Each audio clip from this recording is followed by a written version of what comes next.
Bonjour, bonsoir, j'espère que tu vas bien YouTube. On se retrouve pour l'épisode 2 de la Japanimation, donc Japanimation #2. Aujourd'hui, de quoi on va parler? On va parler des animes de l'hiver 2021. Alors éventuellement, je sais, on fait ça avant la saison. Moi, j'ai décidé de faire ça différemment. On fera par saison si le rythme vous convient, si ça vous plaît. 2 points par saison pour les animés, un point avant la saison et un point après.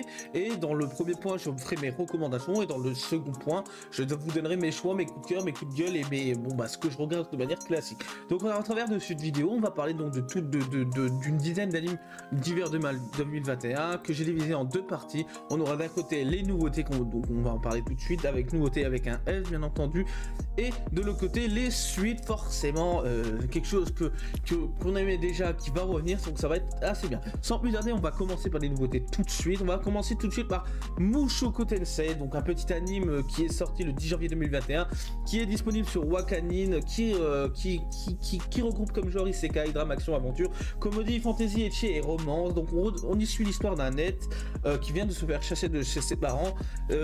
Son moral il est vraiment bas, et au moment où il pensait au suicide, il aperçoit une de ses anciennes camarades, donc une fille sur la route, sur le point de se faire renverser. Ni une ni deux, il décide dès l'aéro de se jeter sous le camion à sa place, et c'est lui qui meurt. Du coup, il se retrouve réincarné dans un autre monde, vu qu'il est mort, et son nouveau nom devient Redeus Greyat. C'est le fils d'un grand épéiste, c'est d'une grande aventurière, et au début, même si au début il existe, petit à petit il va prendre cette place, et contrairement à sa vie d'avant, il décide de vraiment profiter de cette vie à fond. Il va se découvrir un talent inné pour la magie, et ainsi exploiter ça. Alors personnellement, pour moi c'est un coup de cœur. Cet anime était vraiment excellent.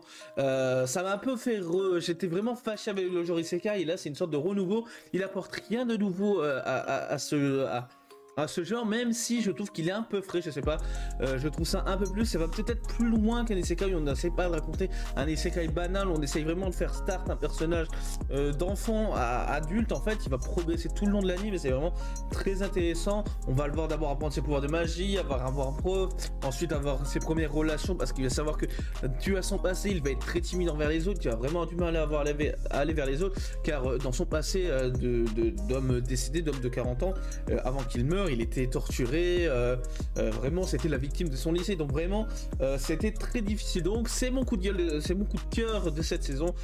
C'est disponible en 24 épisodes, donc il n'y a que 12 épisodes. Au moment où je suis sorti, je crois qu'il y a 10 ou 11 épisodes qui sont sortis. En tout cas demain ça sort tous les dimanches à 18h, juste avant Shingeki no Kyojin. Donc si jamais vous ne savez pas quoi regarder en attendant, je vous invite à aller regarder Mushoku Tensei. Pour ensuite l'anime suivant, on va parler de Horimiya. Donc Horimiya, qui est un petit anime de romance qui regroupe le genre shonen, comédie, romance, tranche de vie et school life. C'est une petite dose de mignonnerie, j'appelle ça toutes les semaines. On y suit Ori Kyoko, qui est une jeune étudiante respectée par ses camarades. Elle est gentille, elle a des excellents résultats. Toutefois, à cause de ses parents souvent absents et pour des raisons professionnelles, elle doit s'occuper régulièrement de son petit frère et de ses tâches ménagères, ce qui ne lui laisse pas beaucoup de temps pour avoir des relations en dehors légales. De l'autre côté, on va y suivre le personnage principal, Izumi Miyamura, un camarade de classe de Ori, qui est considéré comme un otaku ennuyeux, notamment de son caractère calme et réservé, et même de son physique, cheveux longs, lunettes, vraiment il a tout pour être un otaku. Ce que les gens ignorent, c'est qu'en fait c'est quelqu'un de très aimable, qui cache 9 piercings, savoir qu'au piercing, il cache même un tatouage, à savoir qu'au Japon, les piercings et les tatouages, c'est terriblement mal vu, et petit à petit, on va suivre ces deux personnages qui vont avoir différentes relations avec les gens de leur classe, même entre eux, et c'est vraiment une dose de mignonnerie. Ça avance, ces petites histoires d'amour qui avancent tout en douceur, et franchement, allez-y, c'est mon second coup de cœur de cette saison, et c'est vraiment excellent. En troisième animé, on va parler de Skate Infinite. Alors, il faut juste que je retrouve le synopsis, parce que j'ai une feuille, mais forcément voilà. Skate Infinity, donc voilà, c'est un anime de sport comme une tranche de vie. Ça ressemble même à l'instar d'un Kuroko, c'est un duo, encore une fois, comme avec Yu.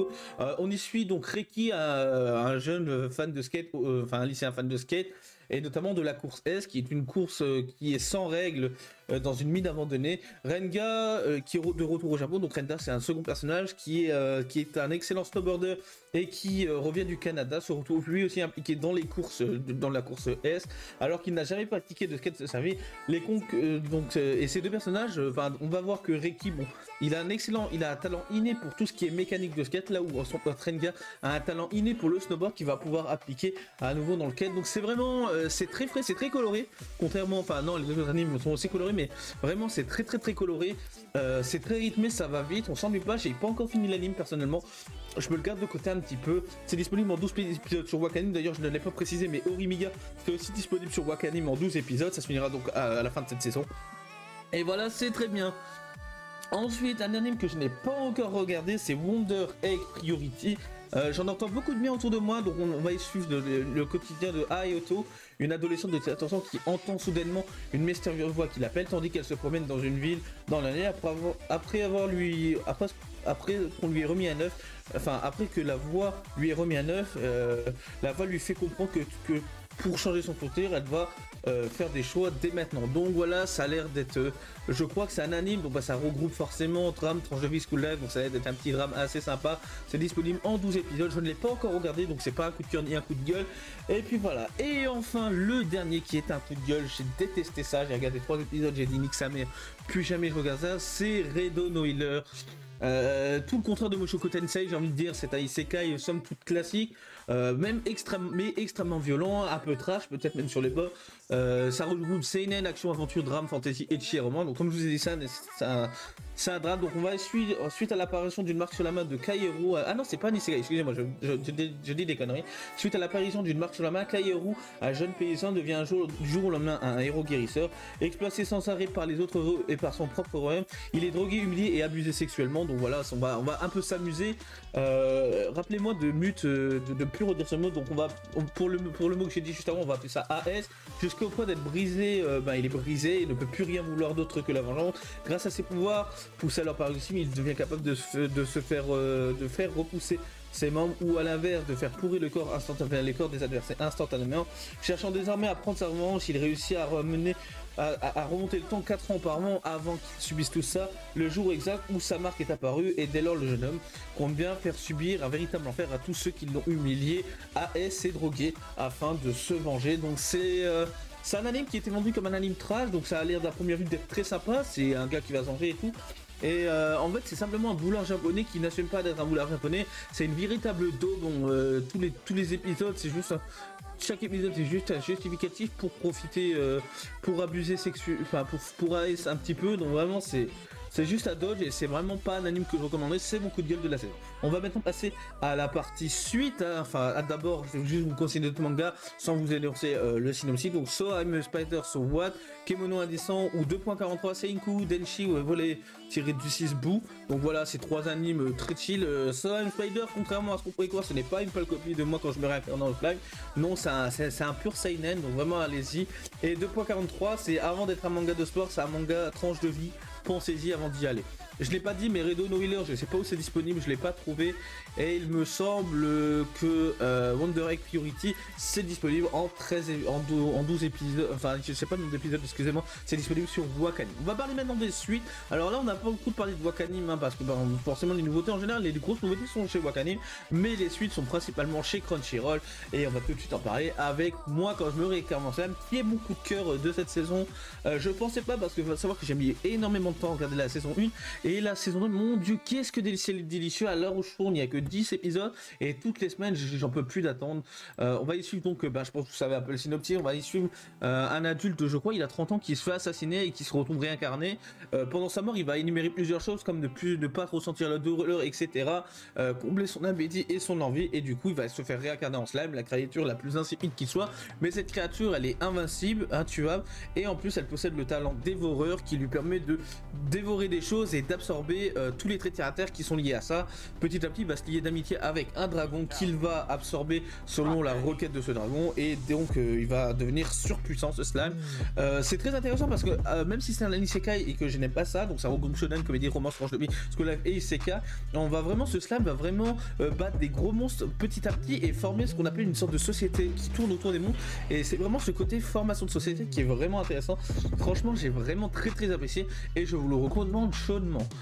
Deuxième, c'est deuxième conseil, deuxième coup de cœur, mais c'est plus parce que l'anime je l'ai affectionné depuis un moment, c'est World Trigger. Donc ça parle de quoi? Parce que c'est pas connu de tout le monde. Un jour, un mystérieux portail s'ouvre dans la ville de Mikadoshi, permettant aux frontaliers, donc les borders, des envahisseurs devenus d'une autre dimension, de pénétrer dans le monde. Donc en gros, ils vont essayer d'envahir ce monde. C'est pas vraiment ça, ils vont essayer de voler les ressources plutôt. Et grâce à leur technologie particulièrement avancée, il ne faut pas longtemps à ces derniers pour ravager toute la ville et pousser ces 280 000 habitants au chaos. Tandis que tout soit perdu, un groupe de combattants passe à l'action avec pour objectif de renvoyer les frontaliers, donc les borders, là d'où ils viennent, réunis au sein d'une organisation. Alors excusez-moi, je me suis trompé, c'est les frontaliers, c'est pas les borders c'est la société où ils bossent. Les borders, les membres du groupe ont réussi à mettre la main sur la technologie égale à celle de l'envahisseur, et on y retrouve 4 ans plus tard Yuma Kuga qui fait partie d'un de ces envahisseurs et qui se retrouve mystérieusement nouvel étudiant dans un lycée à Mikadoshi. On va y suivre donc du coup un duo. Il y a Yuma Kuga et je ne sais plus le nom, je l'avais sur le bout de la langue. Bref, on va les suivre. Ils vont être rejoints par une troisième personne et ils vont pouvoir avoir pour objectif de renvoyer Yuma dans son monde. Et du coup, ils vont devoir intégrer les borders. Et il y a deux styles. Il y a tout d'abord une sorte de survival game, survie quand ils affrontent des envahisseurs. Et d'un autre côté, il y a une sorte de battle, de tournoi où ils vont s'affronter régulièrement contre d'autres équipes. Car les équipes, ils sont classées par différents classements. Ça va de C à A. Et seules les équipes de classe A pourront intégrer le bataillon d'exploration, pour faire une petite blague, pourront intégrer les troupes qui iront chez les envahisseurs, qui iront dans les autres dimensions afin de ramener Yuma. Alors c'est pas les seules motivations, donc c'est un petit coup de cœur parce que à savoir qu'il y avait un premier anime qui était extrêmement moche, faut le dire, hein. La saison 1 est immonde à regarder, elle fait 75 épisodes, c'est vraiment extrêmement dégueulasse, mais j'avais plutôt bien aimé ce côté combat d'équipe contre combat d'équipe. Ça me rappelle beaucoup de jeux ça vous rappellera des MMO, des MMO, même des MOBA, etc., même des jeux de tir comme Valorant ou quoi. Ça va vraiment vous rappeler ça va vraiment vous plaire. Et du coup la saison 2 je l'attendais beaucoup, et la saison 2 extrêmement surpris parce qu'elle est très très jolie. Malheureusement elle fait que 12 épisodes, donc ça sera très court, mais c'est très intéressant. On y suit les personnages qui vont les, donc je vous le recommande vraiment. C'est disponible sur Crunchyroll, saison 1 75 épisodes, saison 2 malheureusement elle fera que 12 épisodes, donc c'est un peu court. Ça regroupe shonen, action, science-fiction et comédie, et c'est excellent au Japon, ça marche vraiment bien, donc n'hésitez pas, c'est une bonne chose. Voilà, anime suivant, on va parler maintenant de Re:Zero. Alors c'est pas vraiment une suite parce qu'il y avait déjà la partie 1 qui était sortie en été, c'est la partie 2, donc les 12 derniers épisodes de la saison 2. Ça regroupe isekai, fantasy, thriller, drame et comédie ainsi qu'un roman. On va ici Subaru qui s'est réincarné dans un monde subitement, et à chaque fois qu'il meurt il va revenir à une sorte de point de contrôle, une point de sauvegarde, mais il aura en mémoire sa mort et tout ce qu'il a subi avant, et ainsi il va avancer dans l'histoire petit à petit. On va y retrouver d'autres personnages tels que Emilia qui va avoir une grande importance, et il va se retrouver mêlé à un jeu politique, mais pas que, il y a aussi une histoire de complot, etc. C'est vraiment bien, c'est vraiment lourd. Ça faisait peut-être je l'attendais un peu moins que moi quand je me réincarne en cela, mais c'est vraiment bien, mais je peux pas le considérer comme un coup de cœur car la saison 1 moi m'avait gavé complètement, et du coup j'avais une certaine appréhension selon la saison 2. La saison 2 était la dernière chance, elle a réussi son pari à me faire plaisir. Anime suivant, The Quintessential Quintuplé, donc ça je ne le présente même plus.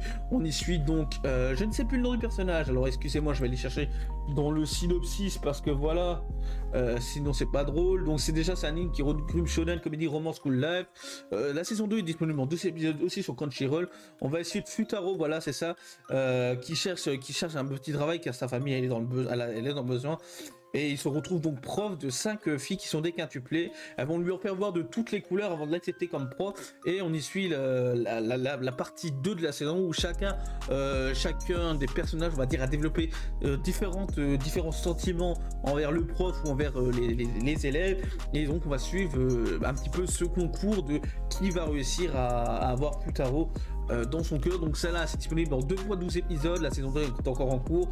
C'est vraiment bien, c'est peut-être l'anime comédie qui marche le mieux ces derniers temps, donc voilà, c'est bien, c'est frais, vous allez pas vous ennuyer, ça se regarde très vite, c'est mignon, il y a rien de méchant, il y a rien d'extrême, c'est vraiment sympa. Et voilà, ensuite on va parler donc de mon coup de gueule de cette saison, à savoir que j'adore The Promised Neverland, le manga est excellent. On va vite fait présenter parce que la saison 1 au moins elle mérite de suivre le manga. Alors étant fan du manga, je suis peut-être un petit peu comment dire, un petit peu salé, voilà, on peut le dire. Voilà, donc on va y suivre donc Emma ainsi que Ray et Norman qui veulent fuir le pensionnat Gracefield après avoir découvert qu'en réalité ce pensionnat était une sorte d'abattoir humain pour des monstres. Et du coup, ça va dans la saison 1, c'est un jeu psychologique avec la gardienne de l'orphelinat et eux trois qui vont vouloir s'échapper. Et du coup, on arrive à la saison 2, c'est le moment où est-ce qu'ils ont réussi à s'échapper ou non. On arrive donc à la saison 2 qui, contrairement à la saison 1, n'a décidé de absolument pas suivre le manga. C'est une grande déception. En plus, il y avait un arc que je voulais vraiment qu'il soit adapté, qui ne sera pas adapté. C'est mon coup de gueule de la saison. Je pense que ça ne mérite même pas d'être regardé. La fin de la saison 2, ça part dans un... Ça correspond un petit peu au manga, mais c'est vraiment chelou. Ça, en fait, si vous voulez, on n'a pas le temps de savourer certains personnages qui auraient pu être savourés. On n'a pas le temps de comprendre pourquoi Emma fait des choix, pourquoi Ray fait des choix. Et du coup, je trouve ça bâclé, je trouve ça nul. Et vraiment, c'est une grande déception. J'ai arrêté à l'épisode. Dès que j'ai vu comment ça partit, j'ai arrêté complet. Donc voilà. Mais n'hésitez pas à les voir quand même. Hein, reste pas nul. C'est pas nul. Il y a pire, il y a DBS. Mais c'est clairement, moi personnellement, c'est un coup de gueule. Je ne suis pas du tout fan. Voilà. Ça regroupe shonen, action, drame, horreur et mystère. C'est ok. Si vous êtes fan de Death Note, ça devrait plus ou moins vous plaire. Hein. Il n'y a vraiment pas de souci, cela dit. Et enfin, on va finir avec les 3 derniers animés que je conseille. Donc des suites. Hein. Il y a Log Horizon. Les 2 premières saisons sont disponibles sur Netflix, il me semble. Je sais plus s'il y a 2 saisons ou une saison. C'est disponible en 25 épisodes et la 3e sera donc disponible sur Wakanim. Il y a Dr. Stone Wars qui pour le coup suit bien le manga. C'est pas très beau. J'ai du mal avec l'animation, mais ça reste ok. C'est plutôt honnête. Et il y a Yuru Camp. Moi, c'est pas mon délire, mais je sais qu'il y a beaucoup de gens qui aiment ça. C'est frais et c'est reposant. Donc voilà. Je vous remercie d'avoir regardé la vidéo. Je vous souhaite une bonne journée, une bonne soirée, peu importe quand est-ce que vous regardez la vidéo. Et je vous dis à la semaine prochaine pour le Japanimation #3 qui parlera ce coup-ci de mes recommandations pour la saison printemps 2021. Allez, bonne soirée.